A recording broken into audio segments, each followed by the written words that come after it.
Lydia Des Dolles, MMA Connect TV, and I'm standing kind of backstage at the Interclub Charity Fight Day in Sallynoggin with a victorious Jack Meehan. Yeah, had 2 fights today. Got 1 headshot, got the win in that. Got stopped in between the second and third round, and then first fight went to decision, and I got the decision. Good stuff. Yeah. How you feeling? I feel great. Jump in and have another fight, I would. Yeah? Yeah, no bother. So, I know this was kind of like a bit of a relaxed day. It was kind of just everyone just jumping in and like, you know, a bit of a round robin vibe. But did you have a training camp or were you fighting loads? Well, I haven't fought since the fight with Keogh on the takeover. Yeah. And but yeah, I've been training hard for this fight, and I knew I was gonna have more than 1 fight on the day, but I knew I was only gonna have 1 match fight. But it turned out I had 3, and 1 lad went home, so I didn't have that, and I had a spar with a fellow in my gym.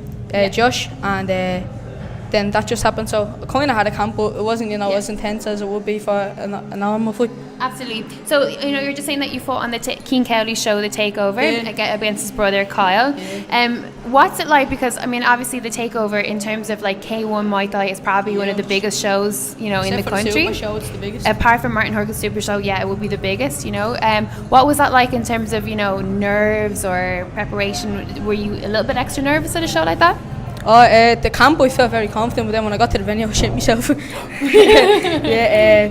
It's just when you're out the back and you're warming up, you feel like you're unstoppable, and then when you're about to walk out, you're just like, I'm going out here to get like punched and kicked. It's not something that everybody dreams of, but then when you get into the ring, you get the first few punches in, you feel grand, and then you just fight. So how do you, because obviously to fight you have to, you have to believe in yourself, because if you go into any kind of a fight, especially in combat sports, and you don't believe in yourself, you're going to lose, right? So how do you kind of pull yourself back from having those negative thoughts? But I just think that I have such a good team behind me in SBG Swords and Chaiyo Gym that no one's going to be able to stop me. I just feel like that when I go into that ring, it's me or him, so it's either I'm losing or he's losing. So. And then when you fight and you're in that mindset and you give it your best shot and you lose, because obviously you do lose. Everyone loses at some stage.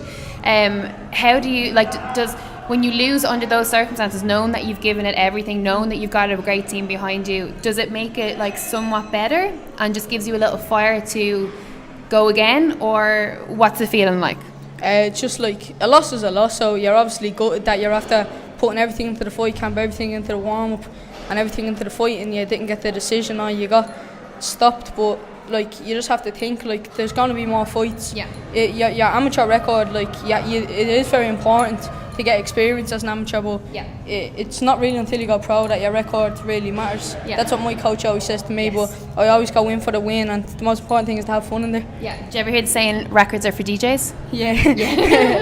And it's true. If you're an entertaining fighter and you train hard and you get in there and it's all about experience, then that's the best thing. It's not about winning or losing. Obviously winning is good, but it's about the experience, especially at your age. Exactly.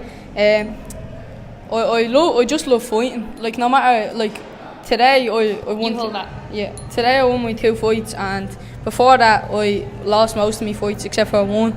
And I just I don't mind losing. I just love the experience of having the fight camp, having to get in the ring, and just having to be the big man in front of everyone and getting to fight. Exactly. So I think my hand was going dead on me.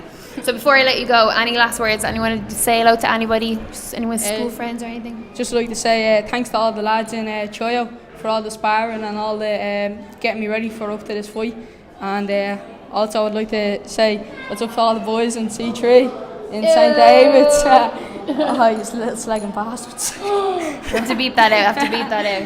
Okay, well, lovely to speak to you, Jack, and best of luck with your next fight. Talk to you soon. Jack Meehan for MMA Connect TV. Thanks.